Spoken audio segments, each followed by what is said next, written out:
Petrol pump ಅನ್ನು ಕಂಡು ಹಿಡಿದ ವ್ಯಕ್ತಿ ಒಬ್ಬ ಮೇಧಾವಿ. ಈ ಪೆಟ್ರೋಲ್ ಪಂಪ್ ಇಲ್ಲದಿದ್ದರೆ ಬಹಳ ಪೆಟ್ರೋಲ್ ವ್ಯರ್ಥ ಆಗುತ್ತಿತ್ತು.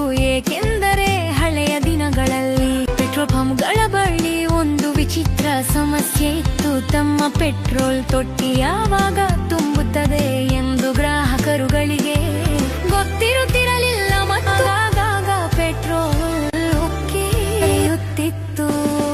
ಅದಕ್ಕಾಗಿಯೇ ಅಭಿಯಂತರರು ಬಹಳ ಬುದ್ಧಿವಂತ ಪರಿಹಾರದೊಂದಿಗೆ ಮುಂದೆ ಬಂದರು. ಅವರು ಒಂದು ಸರಳ ಸೂತ್ರದ ಆಧಾರದ ಮೇಲೆ ಪ್ರವಾಹದ ತೊಟ್ಟಿ ತುಂಬಿದ ತಕ್ಷಣ ನಿಲ್ಲಿಸಬಲ್ಲ ಒಂದು ನಳಿಗೆಯನ್ನು ರೂಪಿಸಿದರು. ಗ್ರಾಹಕರು ತಮ್ಮ ಕಾರುಗಳನ್ನು ತುಂಬಿಸುತ್ತಿರುವಾಗ ನಳಿಗೆಯನ್ನು ತಲುಪುವ ಮೊದಲು ಪೆಟ್ರೋಲ್ ಅನೇಕ ಕೊಳವೆಗಳು ಮತ್ತು ಶೋಧಕಗಳ ಮೂಲಕ ಹೋಗುತ್ತದೆ. ಅದರೊಳಗೆ ಕಾರು ಇಂಧನ ತೊಟ್ಟಿಯಿಂದ ಪೊರೆ ಕೋಣೆಗೆ ಗಾಳಿಯನ್ನು ಹೀರಿಕೊಳ್ಳುವ ಒಂದು ತೆಳುವಾದ ಕೊಳವೆ ಇರುತ್ತದೆ. ನೀವು ಪ್ರಚೋದಕವನ್ನು ಒತ್ತಿದ ತಕ್ಷಣ ಪೆಟ್ರೋಲ್ ಹರಿಯಲು ಪ್ರಾರಂಭವಾಗುತ್ತದೆ.